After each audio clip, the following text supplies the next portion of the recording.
Fly Away Home by Eve Bunting, illustrated by Ronald Himmler.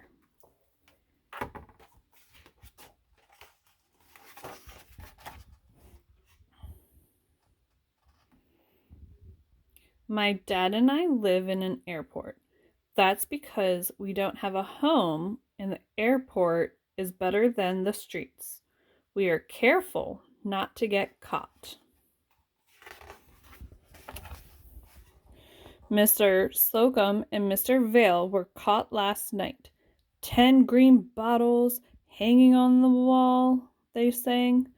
They were as loud as two moose bellowing. Dad says they broke the first rule of living here. Don't get noticed. Dad and I try not to get noticed. We stay among the crowds. We change airlines.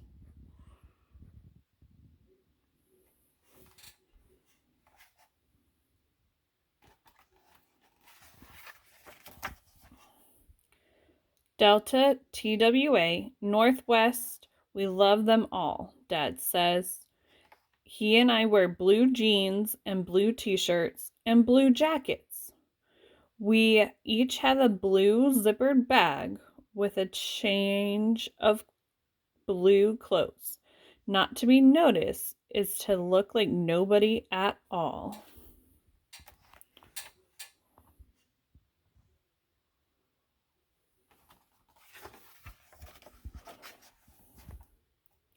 Once we saw a woman pushing a metal cart full of stuff. She wore a long, dirty coat, and she lay down across a row of seats in front of Continental Gate 6. The cart, the dirty coat, the lying down were all noticeable. Security moved her out real fast.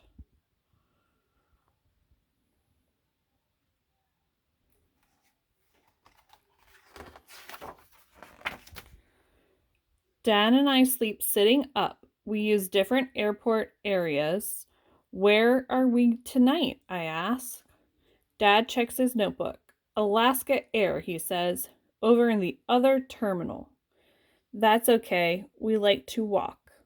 We know some of the airport regulars by name and by sight. There's India, Idaho, Joe, and Annie Franny, and Mars Man. But we don't sit together.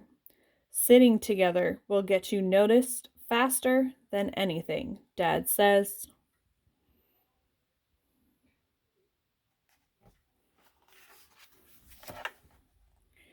Everything in the airport is on the move. Passengers, pilots, flight attendants, cleaners with their brooms, jets roar in close to the windows. Other jets roar out, luggage bounces down chutes, escalators glide up and down, disappearing under floors. Everyone's going somewhere except Dad and me. We stay.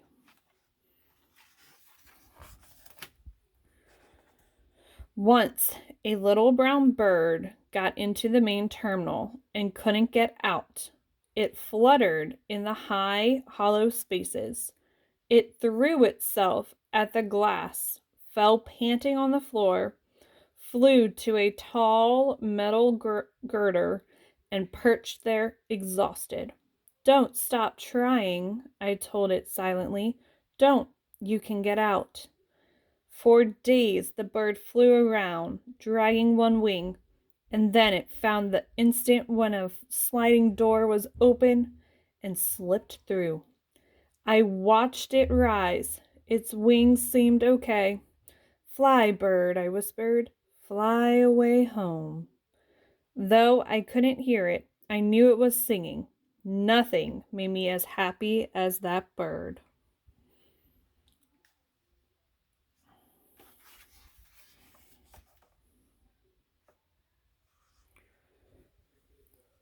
The airport's busy and noisy even at night. Dad and I sleep anyway. When it gets quiet, between 2 and 4 a.m., we wake up. Dead time, Dad says. Almost no flights coming in or going out. At dead time, there aren't many people around, so we're extra careful. In the mornings, Dad and I wash up in one of the bathrooms, and he shaves. The bathrooms are crowded, no matter how early, and that's the way we like it. Strangers talk to strangers. Where did you get in from?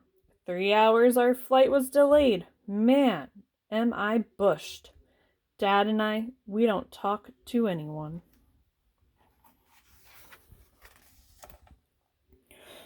We buy donuts and milk for breakfast at one of the cafeterias, standing in line with our red trays. Sometimes Dad gets me a carton of juice.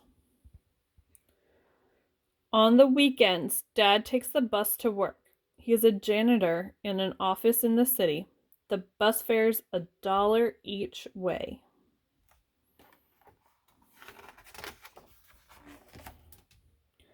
On those days, Mrs. Medina looks out for me.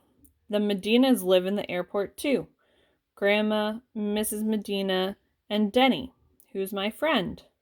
He and I collect rented luggage carts that people have left outside and return them for 50 cents each. If the crowds are big and safe, we offer to carry bags. Get this one for you, lady? It looks heavy. Or, can I call you a cab? Denny's real good at calling cabs. That's because he's 7 already. Sometimes passengers don't tip. Then Denny whispers, stingy. But he doesn't whisper too loud. The Medinas understand that it's too dangerous to be noticed.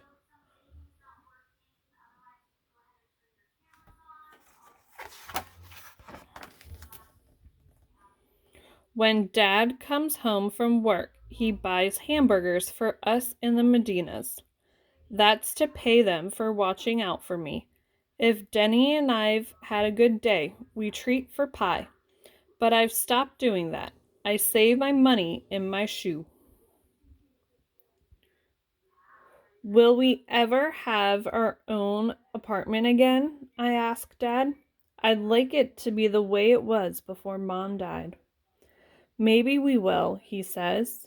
If I can find more work, if we can save some money, he rubs his head.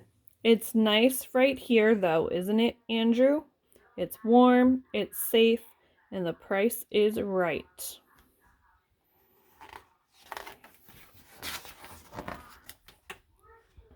But I know he's trying all the time to find us a place. He takes newspapers from the trash baskets and makes pencil circles around letters and numbers. Then he goes to the phones. When he comes back, he looks sad and angry. I know he's been calling about an apartment. I know the rents are too high for us.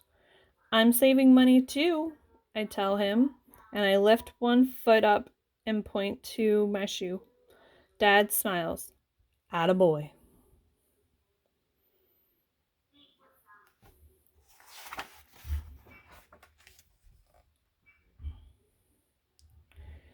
If we get a place, you and your dad can come live with us, Denny says.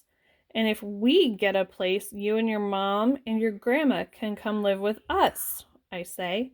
Yeah, we shake on it. That's going to be so great. After next summer, Dad says I have to start school. How? I ask. I don't know, but it's important. We'll work it out. Denny's mom says he can wait for a while, but Dad says I can't wait.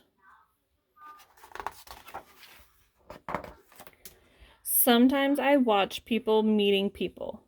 We missed you. It's so good to be home. Sometimes I get mad and I want to run at them and push them and shout, why do you have homes when we don't? What makes you so special? That would get us noticed, all right. Sometimes I just want to cry. I think Dad and I will be here forever.